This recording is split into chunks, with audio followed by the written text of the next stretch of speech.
Airline charges soldier $500 for extra bag passengers.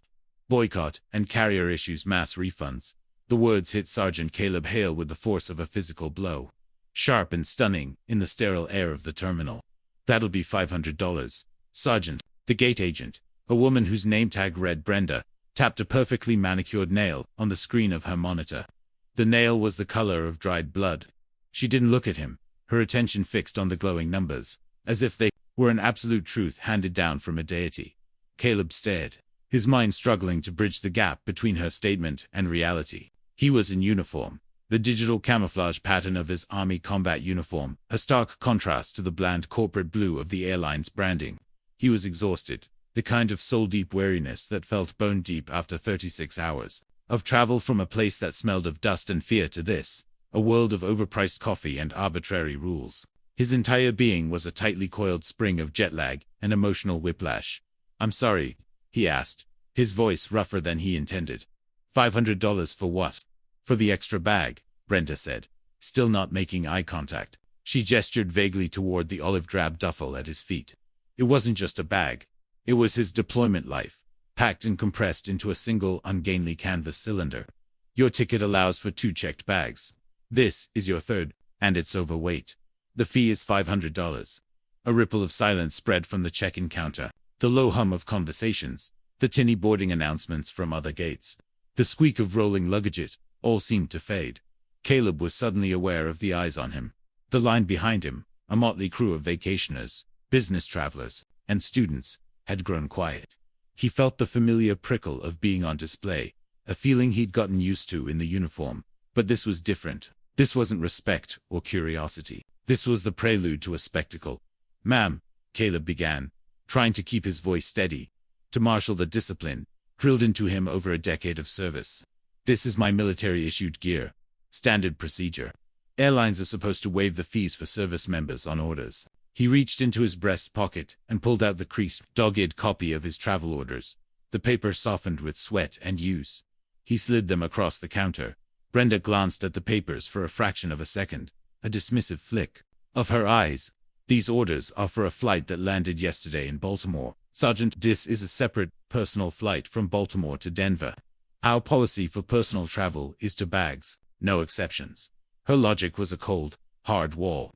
Technically, she was right. His official government-funded travel had ended when he'd landed on American soil.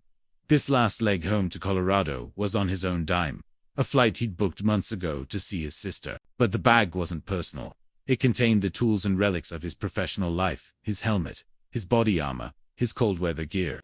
Things that couldn't be shipped. Things that were his responsibility until they were physically turned back into the quartermaster. "This isn't a surfboard or a set of golf clubs," he said, his frustration beginning to fray the edges of his composure. "This is my protective equipment. My helmet saved my life 2 months ago." The words were out before he could stop them.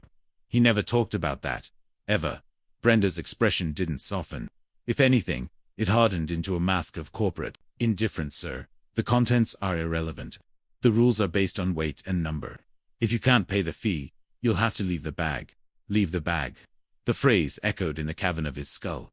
Leave the bag that held the things that had kept him alive. Leave the bag that also held the folded flag from Specialist Evans' casket, a kid from his platoon who hadn't made it home.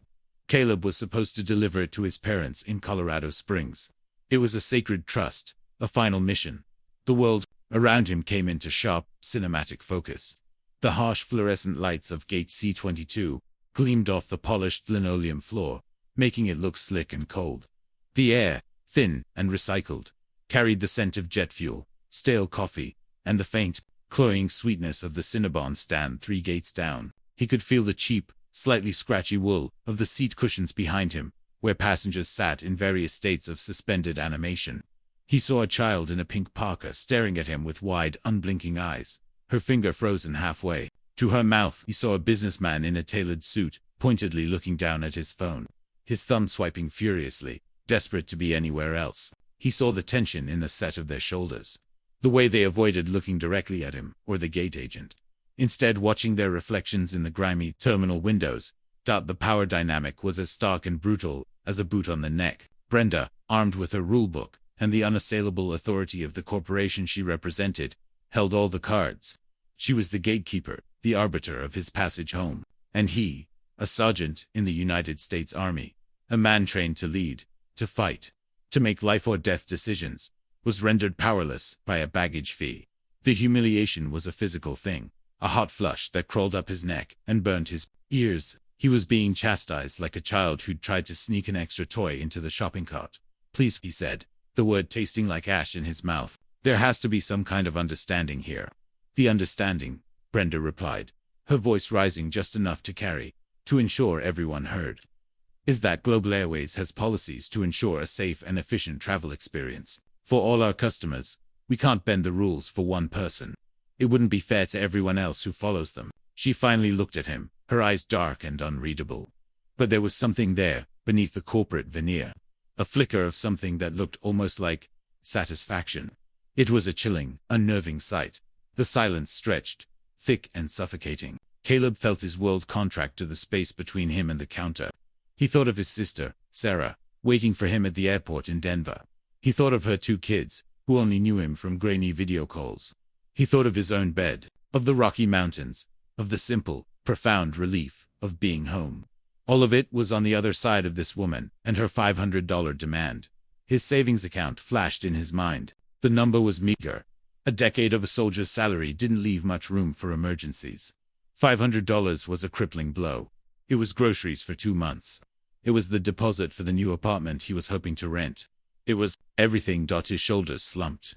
The tightly coiled spring inside him didn't just unwind, it snapped. The fight drained out of him, replaced by a vast, hollow emptiness. He was done. Done with fighting. Done with arguing. Done with being a symbol, a uniform, a problem. He just wanted to go home. He reached for his wallet, the worn leather a familiar weight in his hand. The act felt like a surrender, a defeat more profound than any he had faced overseas. This wasn't a battle of bullets and bombs, but of bureaucracy and spirit, and he had lost. He pulled out his debit card. His hand trembled slightly as he held it out. "Fine," he whispered.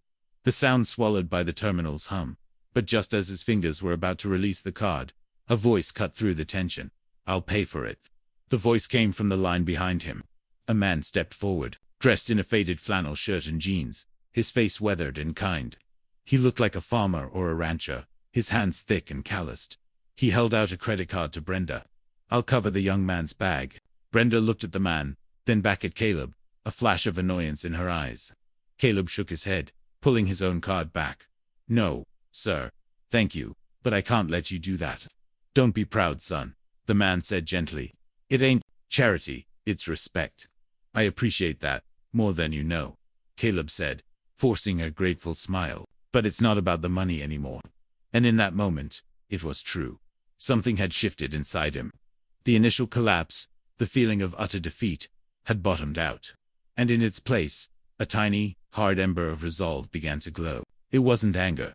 It was dignity. He had surrendered his will, but the offer from a stranger had handed it back to him. He wouldn't pay, and he wouldn't let someone else pay either, because paying would validate the charge. It would concede that Brenda and Global Airways were right, and they were not. He turned his back on the counter, facing the silent, watching crowd. He looked at the man in the flannel shirt, at the young student with the backpack, at the businesswoman who had finally looked up from her phone. Then he knelt. With a slow, deliberate motion, he unzipped the enormous duffel bag on the floor. The sound of the heavy-duty zipper was unnaturally loud in the quiet gate area. He folded back the canvas flaps, revealing the neatly packed contents within, and he began to unpack. He did it without a word. First, he lifted out his helmet, its surface scuffed and scarred. He placed it carefully on the polished floor. Next came his plate carrier, the heavy ceramic plates giving it a solid, reassuring weight. He laid it beside the helmet. Then came the smaller items, each one handled with a kind of reverence. A set of neatly rolled uniforms. A pair of desert boots, their soles caked with the pale, fine dust of a foreign land. A small bag containing photographs. And then he reached deeper. His hands, steady now, drew out a small, worn teddy bear. Its fur matted, one of its button eyes missing. He placed it next to the helmet. He took out a thick stack of letters, tied together with a simple piece of twine. They rested beside the bear. Finally, from the very bottom of the bag, he lifted out a triangular wooden box. It was polished cherry wood, with a glass front. Inside, perfectly folded, was the American flag. The flag from Specialist Evans' casket. He held it for a moment, his gaze fixed on the crisp, white stars against their field of blue. He set it down with the utmost care, separate from the other items. A space of honor on the cold linoleum. He had created a small, sacred display in the middle of Gate C-22. A museum of a life, a testament to a tour. The contents of the $500 bag. The visual was devastating. It was a gut punch. The air was thick with unspoken emotion. The child in the pink parka was crying silently, her mother holding her close. The businessman's face was pale. The man in the flannel shirt had tears welling in his eyes. And a phone was out. A young woman with purple hair, who had been sitting near the window, was holding up her smartphone. The small red light was on. She was live-streaming. She hadn't said a word, but her camera was panning, slowly, deliberately, across the scene. From Caleb's stoic, grief-etched face, down to the items laid out on the floor, the helmet, the armor, the bear, the letters and, lingering for a long, painful moment on the flag in its case. Then, it panned up to the gate agent, Brenda, who stood frozen behind her counter, her face a mask of disbelief and dawning horror. The internet, as it is prone to do, erupted. The stream, initially watched by a few dozen of the woman's followers, it was shared, then shared again. Within minutes, the view count exploded from hundreds to thousands, then tens of thousands. The comments scrolled by in an unreadable blur, a torrent of outrage and support. Someone, somewhere typed the hashtag. Honor the bags. It was simple. It was powerful. It began to trend. First in Baltimore, then nationally. It was appended to screenshots of Caleb kneeling, of the flag on the floor. It was tweeted by local news anchors, by veteran support groups, by minor celebrities. The algorithm, that invisible god of the modern age, sensed the velocity of the outrage and pushed it higher, wider, faster. On the screen of the purple-haired woman's phone, Caleb could see his own reflection. He wasn't a hero. He was just a man who had reached his limit. He hadn't intended this. He had only wanted to make a point in the quietest, most powerful way he knew how. He had wanted to show them what they were charging him for. He started to put on his gear, not to be aggressive, but because he didn't know what else to do. He couldn't leave it there, and he couldn't repack it.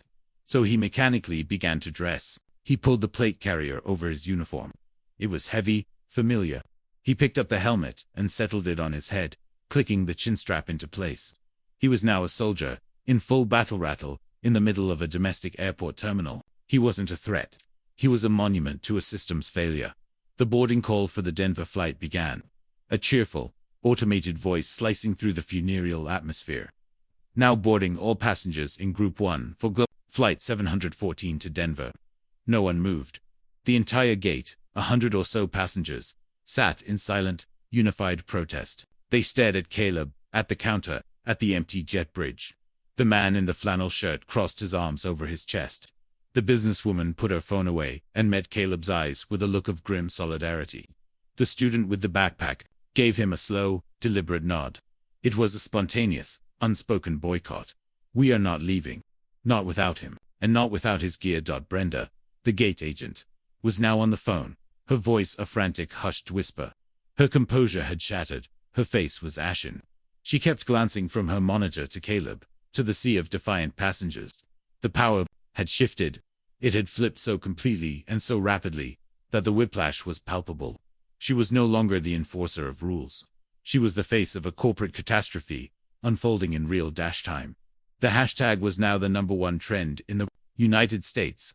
Hashtag Honor the Bags was everywhere.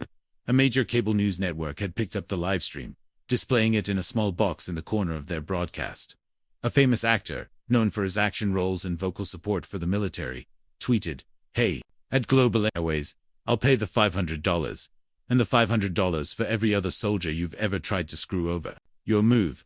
The tweet garnered 100,000 likes in 10 minutes. The airline's social media accounts were a dumpster fire.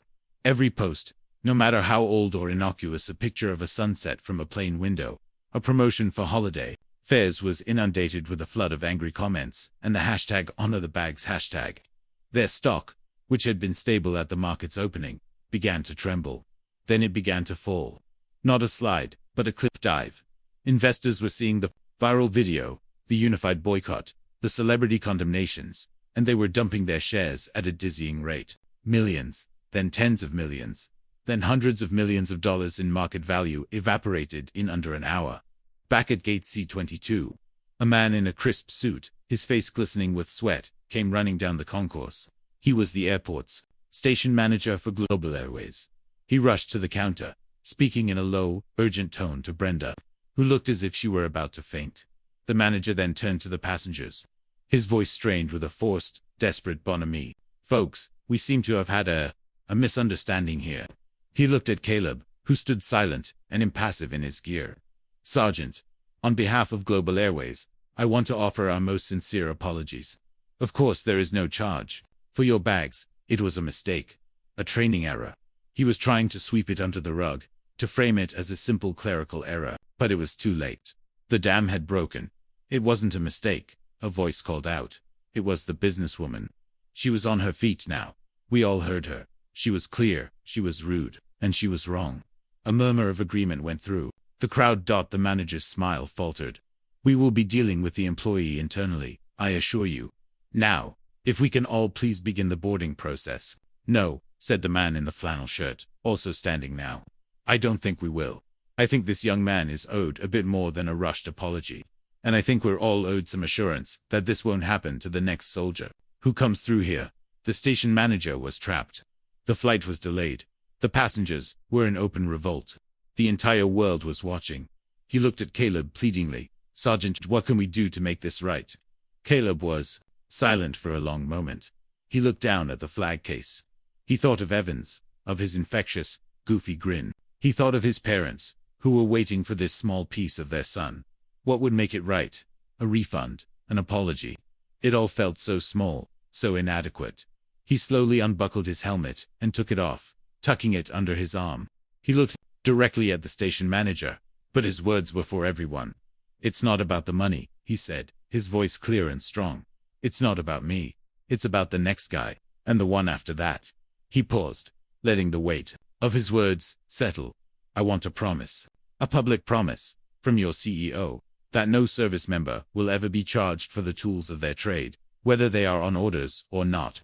And I want you to refund every single baggage fee you have ever charged a uniformed member of the military, retroactively." The demand was audacious. It was impossible. It would cost the airline millions. The station manager's jaw went slack. He stared at Caleb as if he'd grown a second head. But the passengers began to applaud. A slow, steady clap that grew in volume until it echoed through the concourse. The station manager, defeated, pulled out his phone and made a call. Less than 30 minutes later, the CEO of Global Airways, a man whose tailored suit probably cost more than Caleb earned in a month, was standing in front of a hastily assembled bank of microphones at the company's headquarters. Live on every major news network. He announced a new, permanent policy, the Freedom to Fly Initiative. All active duty military members, on or off orders, would be allowed up to 4 checked bags free of charge, effective immediately. Furthermore, the company was establishing a claims process to issue full refunds to any service member who had been charged for extra baggage in the past 10 years. It was a total capitulation. Karma, delivered not by a divine force, but by a crowd of ordinary people and the relentless power of social media. The story, however, was far from over. Because while the world celebrated the victory, a different narrative was beginning to take shape in the dark corners of the internet. Someone had doxed Brenda. Her full name, her address, her phone number, pictures of her house. It was all posted online. The digital mob, not content with the airline's public humbling, now turned its wrath upon the individual. She received thousands of death threats. Her children were harassed online. The word "fired" was spray-painted across her garage door. Caleb, finally on a new flight, chartered by a rival airline that had seized the PR opportunity, saw the news on his phone and felt a sickening lurch in his stomach. This wasn't what he wanted. This wasn't justice. This was a lynching. He had won, but the victory felt tainted, grotesque. That is when the twist came. Not in a press release or a news report, but in a long, rambling, heartbreaking post on a private Facebook group for Gold Star families, who was written by Brenda's sister. The post, which was quickly leaked and went viral itself, painted a picture that reframed everything. Brenda, it turned out, was Brenda Matt. Her husband, Captain David Mataloni, had been a Marine pilot. He was killed in action in Afghanistan 6 years earlier, but he hadn't been killed by enemy fire. He had been killed in a helicopter crash on a non-combat mission. The cause of the crash was mechanical failure due to improperly secured cargo, a piece of non-essential personal equipment. An extra bag someone had insisted on bringing aboard against regulations had shifted in flight, throwing off the helicopter's center of gravity during a critical maneuver. The official report was a dry, technical document, but the story was simple.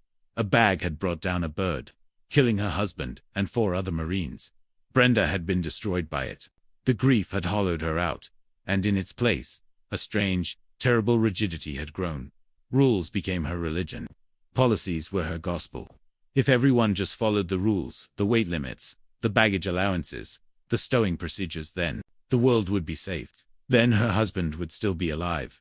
Working for the airline, specifically as a gate agent, was a form of self-flagellation, a way to control the very thing that had destroyed her life. She was drawn to the point of conflict, the place where the rules met human desire, and she had become their unyielding, fanatical enforcer. She wasn't just punishing soldiers. She was punishing the ghost of the man who had insisted on bringing that extra bag. She was trying, in some broken, desperate way, to save her husband. Over and over again, every time she said, "No, that bag cannot fly." The post included a picture of Brenda and her husband, a smiling, vibrant couple in their 20s, standing in front of a cherry blossom tree.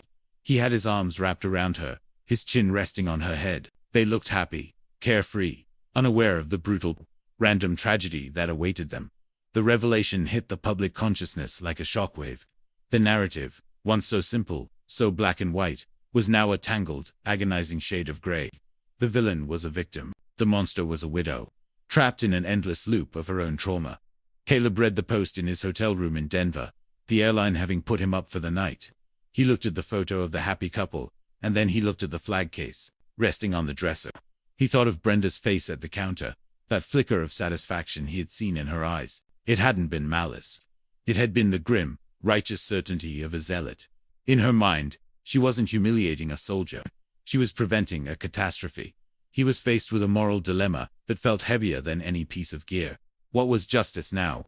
What would he do? The internet mob that had championed him was now turning on itself. Factions arguing over whether Brenda deserved forgiveness or condemnation. Influencers who had called for her firing were now posting thoughtful videos about the complexities of grief. The world wanted him to weigh in, to be the final judge. He thought back to the moment at the counter, to his own temptation. When the outrage had first started to swell, there had been a dark, seductive whisper in his mind. This is your chance. Make them pay. Become the story.